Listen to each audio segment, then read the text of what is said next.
وعلیکم ورحمۃ اللہ وبرکاتہ۔ قرآن حدیث فیوژن کے ویڈیوز میں ایک بار پھر سے خوش آمدید۔ آج ہم بات کرنے جا رہے ہیں قرآن کریم کے ایک عظیم سورت کے بارے میں جس کا نام ہے سورۃ الانعام۔ سورہ انعام قرآن کریم کی ترتیب کے لحاظ سے چھٹی سورت ہے جو کہ مکۃ المکرمہ میں نازل ہوئی، اور نزولی ترتیب کے اعتبار سے 55ویں سورت ہے جو اس بات کی طرف اشارہ کرتی ہے کہ یہ ابتدائی مکی دور کے مشکل ترین مراحل میں نازل ہوئی تھی۔ یہ وہی سورت ہے جس کے بارے میں کئی کہانیاں مشہور ہیں، مگر حقیقت ان سب سے کہیں مختلف ہے۔ اکثر لوگ کہتے ہیں کہ یہ سورت ایک ہی رات میں نازل ہوئی اور اس کے ساتھ 70,000 فرشتے اترے۔ یہ بات بہت عام اور مشہور ہے، مگر اس میں کتنی سچائی ہے یہ بات ہمیں آگے تفسیر کی کتابوں سے پتہ چلے گا۔ اسی طرح اس سورت کے بارے میں کئی فضیلتیں بتائی جاتی ہیں، لیکن حقیقت کچھ اور ہی ہے۔ تو چلیے آج کی اس ویڈیو میں ہم دونوں باتوں کو سمجھنے کی کوشش کریں گے انشاءاللہ۔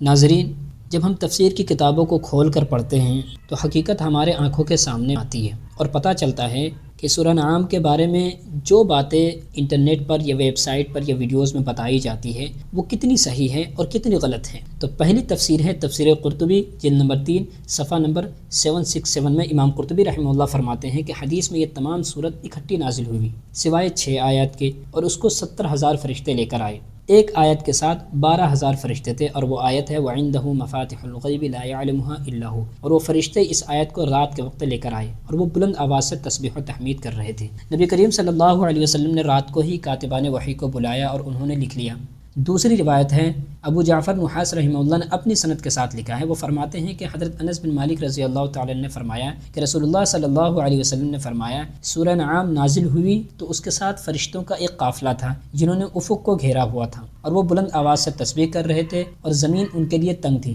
رسول کریم صلی اللہ علیہ وسلم نے 3 مرتبہ سبحان ربی العظیم کہا۔ تیسری روایت ہے امام ثعلبی رحمہ اللہ نے حضرت جابر رضی اللہ تعالی عنہ سے، اور انہوں نے رسول کریم صلی اللہ علیہ وسلم سے روایت کیا، فرمایا جس نے سورہ انعام کی پہلی 3 آیت وَيَعْلَمُ مَا تَكْسِبُونَ تک تلاوت کی تو اللہ تعالیٰ اس کو 40,000 فرشتوں کے سپرد کرتا ہے جو اس کے لیے اپنی عبادت کے مثل قیامت تک ثواب لکھتے رہیں گے۔ اور 7ویں آسمان سے ایک فرشتہ نازل ہوتا ہے جس کے ہاتھ میں لوہے کا ایک گرز ہوتا ہے۔ جب شیطان اس شخص کو وسوسہ ڈالنے کا ارادہ کرتا ہے یا اس کے دل میں کوئی برا خیال ڈالنا چاہتا ہے تو وہ فرشتہ اس شیطان کو گرز مارتا ہے، بس اس کے اور شیطان کے درمیان 70 حجابات ہو جاتے ہیں۔ جب قیامت کا دن ہوگا تو اللہ تبارک و تعالیٰ فرمائے گا تو میرے عرش کے سائے میں چل، جس دن میرے عرش کے سائے کے علاوہ کوئی سایہ نہیں ہے، اور میری جنت کے پھلوں سے کھا اور کوثر کے پانی سے پی اور سلسبیل کے پانی سے غسل کر، اور تو میرا بندہ ہے اور میں تیرا رب ہوں۔ امام قرطبی رحمہ اللہ نے اپنی کتاب میں ان 3 روایتوں کو نقل کیا ہے۔ ان سب کا مطلب یہ ہے کہ امام قرطبی رحمہ اللہ نے روایتوں کو نقل تو ضرور کی ہے، مگر انہوں نے کہیں بھی ان روایتوں کو کمزور کہا ہو یا صحیح کہا ہو، ایسا کوئی مصدقہ بیان نہیں ملا میری تحقیق میں۔ روایتوں کو نقل کرنا اور پھر ان روایتوں کو ثابت کرنا اور یہ بتانا کہ یہ صحیح ہے یا نہیں ہے اور ان کو معتبر کہنا، یہ مختلف بات ہے، دونوں میں فرق ہوتا ہے۔ اسی طرح تفسیر در منصور جلد نمبر 3 صفحہ نمبر 11 سے 14 تک میں امام سیوطی رحمہ اللہ فرماتے ہیں کہ امام ابو عبید اور ابن الزریس رحمہ اللہ نے فضائل میں، ابن المنذر، طبرانی اور ابن مردویہ رحمہ اللہ نے حضرت ابن عباس رضی اللہ تعالیٰ عنہ کا یہ قول نقل کیا ہے کہ سورہ انعام مکمل طور پر رات کے وقت مکہ مکرمہ میں نازل ہوئی، اس کے گرد 70,000 فرشتے بلند آواز سے تسبیح بیان کرتے رہے۔ دوسری روایت ہے کہ ابن الزریس رحمہ اللہ نے حضرت ابن عباس رضی اللہ تعالیٰ سے یہ قول نقل کیا ہے کہ سورہ انعام مکمل طور پر مکہ مکرمہ میں نازل ہوئی، اور اس کی خبر پھیلانے کے لیے اس کے ساتھ ملائکہ کی ایک جماعت بھی اتری۔ فرشتے زمین و آسمان کے مابین بلند آواز سے تسبیح و تحمید بیان کرنے لگے، حتیٰ کہ قریب تھا کہ ان کی تسبیح کی آواز سے ساری زمین گونج اٹھتی۔ جب آپ صلی اللہ علیہ وسلم نے تسبیح کی آواز سنی تو آپ صلی اللہ علیہ وسلم پر رعب طاری ہو گیا اور آپ صلی اللہ علیہ وسلم سجدے میں گر گئے۔ تیسری روایت ہے کہ امام ابن مردویہ رحمہ اللہ نے حضرت اسما رضی اللہ عنہ سے یہ قول نقل کیا ہے کہ سورہ انعام دوران سفر ملائکہ کی آواز کی گونج میں نبی کریم صلی اللہ علیہ وسلم پر نازل ہوئی۔ ملائکہ زمین و آسمان کے مابین خلا کو بھرے ہوئے تھے۔ چوتھی روایت ہے کہ امام ابن مردویہ رحمہ اللہ نے ایک اور روایت نقل کی ہے کہ حضرت ابن مسعود رضی اللہ تعالیٰ سے وہ فرماتے ہیں کہ سورہ انعام نازل ہوئی اور 70,000 فرشتے اس کے ہمراہ تھے، یعنی ساتھ تھے۔ امام طبرانی رحمہ اللہ اور ابن مردویہ رحمہ اللہ نے حضرت اسماء بنت یزید رضی اللہ عنہ سے یہ قول نقل کیا ہے کہ مکمل سورہ نعام یکبارگی نبی کریم صلی اللہ علیہ وسلم پر نازل ہوئی۔ میں نے اس وقت نبی کریم صلی اللہ علیہ وسلم کی اونٹنی کی لگام پکڑی ہوئی تھی، قریب تھا کہ اس کے بوجھ سے اونٹنی کی ہڈیاں ٹوٹ جائیں۔ اسی طرح امام طبرانی رحمہ اللہ اور ابن مردویہ رحمہ اللہ نے ایک اور روایت نقل کی ہے کہ حضرت ابن عمر رضی اللہ تعالیٰ سے رسول کریم صلی اللہ علیہ وسلم نے فرمایا، مجھ پر مکمل سورہ نعام یکبارگی نازل ہوئی، اس کے ساتھ 70,000 فرشتے تھے جن کی تسبیح و تحمید سے آسمان میں گونج تھی۔ امام طبرانی، امام ابو الشیخ، امام ابن مردویہ اور امام بہقی رحمہ اللہ نے شعب الایمان میں اور امام سلفی رحمہ اللہ نے الطیورات میں حضرت انس رضی اللہ تعالیٰ عنہ سے یہ روایت نقل کی ہے کہ رسول کریم صلی اللہ علیہ وسلم نے ارشاد فرمایا، مجھ پر سورہ نعام نازل ہوئی اور اس کے ساتھ فرشتوں کی اتنی کثیر تعداد تھی کہ جس نے مشرق و مغرب کو بھر دیا، ان کی تسبیح و تقدیس کی آواز سے زمین گونج رہی تھی، اور رسول کریم صلی اللہ علیہ وسلم یہ پڑھتے رہے 2 بار، سبحان ربی العظیم، سبحان ربی العظیم۔ امام دیلمی رحمہ اللہ نے ضعیف سند کے ساتھ حضرت انس رضی اللہ تعالیٰ عنہ سے مرفوع روایت نقل کی ہے کہ سورہ نعام پڑھنے والے کو ندا دی جائے گی، اس سورت کے ساتھ محبت کرنے اور اس کی تلاوت کرنے کے سبب جنت کی طرف آ جا۔ امام ابو الشیخ رحمہ اللہ نے حضرت حبیب ابی محمد العابد رحمہ اللہ کا یہ قول نقل کیا ہے کہ جو کوئی سورہ نعام کی پہلی 3 آیات پڑھے گا، اللہ تعالیٰ اس کے لیے 70,000 فرشتے بھیج دے گا جو یوم قیامت تک اس کے لیے دعا کرتے رہیں گے، اور ان کے اعمال کے مثل ان کے لیے اجر ہوگا، اور جب قیامت قائم ہوگی تو اللہ تبارک و تعالیٰ اسے جنت میں داخل فرمائے گا، ماء سلسبیل سے سیراب کرے گا اور ماء کوثر سے اسے غسل دے گا اور فرمائے گا، میں تیرا سچا رب ہوں اور تو میرا سچا بندہ ہے۔ امام دیلمی رحمہ اللہ نے حضرت ابن مسعود رضی اللہ تعالیٰ سے نقل کی ہے کہ رسول کریم صلی اللہ علیہ وسلم نے فرمایا، جس نے فجر کی نماز باجماعت ادا کی اور پھر وہیں مسجد میں بیٹھ کر سورہ نعام کی پہلی 3 آیات پڑھی، اللہ تبارک و تعالیٰ اس کے لیے 70 فرشتے مقرر فرما دیتا ہے، وہ اللہ تعالیٰ کی تسبیح بیان کرتے ہیں اور اس کے لیے قیامت تک استغفار کرتے رہیں گے۔ تفسیر در منصور میں ٹوٹل 21 روایتوں کو امام سیوطی رحمہ اللہ نے بیان کیا ہے۔ میں نے یہاں پہ کچھ روایتوں کو آپ لوگوں کے سامنے بیان کر دی ہے۔ یہاں پر امام سیوطی رحمہ اللہ نے روایتوں کو صرف نقل کیا ہے، مگر انہوں نے کسی بھی روایت پر اپنی کوئی رائے پیش نہیں کی،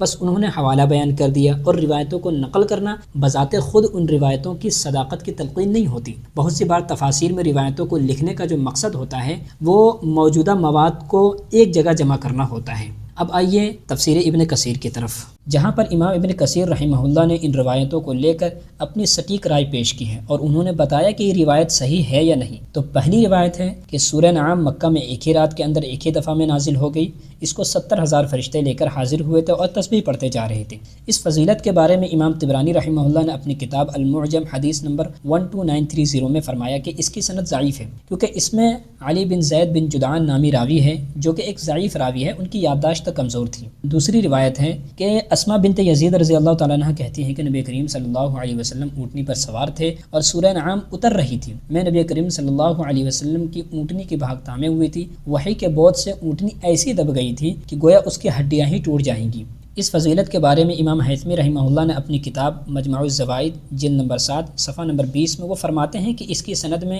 لیث بن ابی سلیم مختلط اور ضعیف راوی ہے، لہذا یہ سند ضعیف ہے۔ مختلط راوی کا مطلب ہوتا ہے کہ وہ ایسا راوی کہ جس کی روایتوں میں بعد میں گڑبڑ آ گئی ہو، یعنی پہلے تو وہ ٹھیک ہو لیکن بعد میں کسی وجہ سے گڑبڑی آ گئی ہو۔ اب آئیے تیسری روایت کی طرف۔ ملائکہ زمین و آسمان کو گھیرے ہوئے تھے، سورہ انعام اترنے کے بعد نبی کریم صلی اللہ علیہ وسلم تسبیح پڑھنے لگے اور فرمایا، اس سورت کی مشاعت میں فرشتے افق تک گھیرے ہوئے تھے۔ اس فضیلت کے بارے میں امام حاکم رحمہ اللہ نے اپنی کتاب المستدرک علی الصحیحین جلد نمبر 2 صفحہ نمبر 314 سے لے کر 315 تک وہ فرماتے ہیں کہ اس کی سند معلل ضعیف ہے، یعنی اس میں خامی ہے۔ مزید جانکاری کے لیے اگر آپ کو دیکھنا ہو تو آپ اتحاف المہرہ جلد نمبر 3 صفحہ نمبر 516 میں اور اسی طرح شعب الایمان حدیث نمبر 2432 میں دیکھ سکتے ہیں۔ اب آئیے چوتھی روایت کی طرف۔ فرشتوں کی گونج سے، یعنی سبحان اللہ و بحمدہ سبحان اللہ العظیم، اس گونج سے زمین و آسمان میں ہنگامہ تھا۔ حضرت صلی اللہ علیہ وسلم بھی یہی تسبیح پڑھتے رہے۔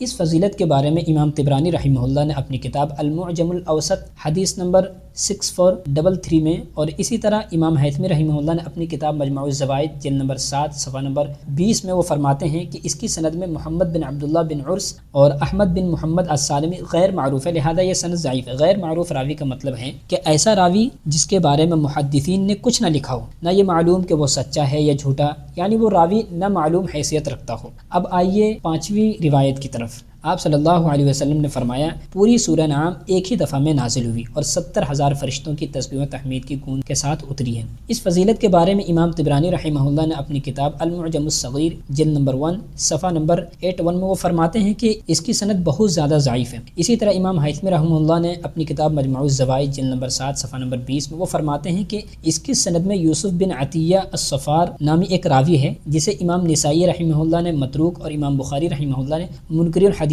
کہا ہے۔ اگر آپ لوگوں کو مزید جانکاری چاہیے تو آپ دیکھیے میزان الاعتدال کی جلد نمبر 4 صفحہ نمبر 468 اور راوی نمبر ہے 9877۔ اس صورت کے متعلق جو بھی روایتیں منقول کی گئی ہیں تفسیروں میں وہ میں نے الحمدللہ آپ لوگوں کے سامنے رکھنے کی پوری کوشش کی ہے، اور ان مفسرین نے صرف روایتوں کو نقل کیا ہے، یعنی تفسیر قرطبی نے تفسیر در منصور میں انہوں نے صرف روایتوں کو نقل کیا ہے، تحقیق نہیں کی، یعنی انہوں نے یہ نہیں کہا کہ روایت صحیح ہے یا نہیں، بس حوالہ بیان کر دیا۔ مگر امام ابن کثیر رحمہ اللہ نے انہی روایتوں کو ضعیف قرار دیا ہے اور ان کی سند پر علمی جرح کی ہے، اسی لیے محققین نے امام ابن کثیر رحمہ اللہ کی بات کو زیادہ معتبر مانا ہے۔ جہاں روایات کی سند ضعیف ہو جائے تو پھر اہل علم انہیں خاص ثواب یا خاص چیز کے لیے، جیسے دشمن دور ہوگا یا فلاں آیت کے پڑھنے سے آپ جنت میں داخل ہو جائیں گے یا آپ کی بیماری ٹھیک ہو جائے گی وغیرہ وغیرہ، تو ایسی روایتوں کو قبول نہیں کرتے جب تک کہ اس پر کوئی صحیح حدیث نہ مل جائے۔ البتہ اگر کوئی شخص سورہ انعام کو صرف تلاوت کرنے یا ایک عام نیکی کے ارادے سے عمل کرے تو اسے عام ثواب ضرور ملے گا، لیکن جو فضیلتیں اور جو خاص وعدے آپ لوگوں کو بتائے جاتے ہیں انٹرنیٹ پر یا ویب سائٹ پر، تو وہ اب ضعیف بنیاد کی روایت پر نہیں مانا جائے گا۔ اسی لیے آپ تمامی حضرات ایسی حدیثوں کو جب سنیں یا پھر کہیں بھی دیکھیں تو پہلے آپ کسی اچھے عالم یا کسی مفتی سے پوچھیں پھر عمل کریں۔ کسی بھی روایت کو سن کر کے آنکھ بند کر کے بھروسہ کرنا نہیں ہوتا۔ ان سب روایتوں کا خلاصہ کلام یہی ہے کہ سورہ انعام کے بارے میں جو فضیلتیں ہمیں اور آپ کو بتائی جاتی ہیں وہ سب روایتیں ضعیف ہیں، کیونکہ اہل علم کے نزدیک امام ابن کثیر رحمہ اللہ کی تحقیق زیادہ معتبر اور قابل اعتماد ہے۔ باقی عام فضیلت وہ تو بہرحال ثابت ہے کیونکہ یہ قرآن کریم کی ایک صورت ہے۔ اب اگر آپ لوگوں کو یہ حق بات اچھی لگی ہو تو ضرور سے لائک اینڈ شیئر کرو تاکہ یہ پیغام مزید اوپر آئے اور گمراہ لوگ سن سکیں، اور ہاں کمنٹ میں اپنی رائے دو تاکہ سچ بولنے کی یہ آواز اور بھی تیزی سے بڑھے، اور سبسکرائب کرنا مت بھولنا، اس لیے نہیں کہ میرا فائدہ ہو بلکہ اس لیے تاکہ جب کوئی اگلا دھماکے دار ویڈیو آئے تو آپ لوگ اسے سب سے پہلے سننے والے بنیں۔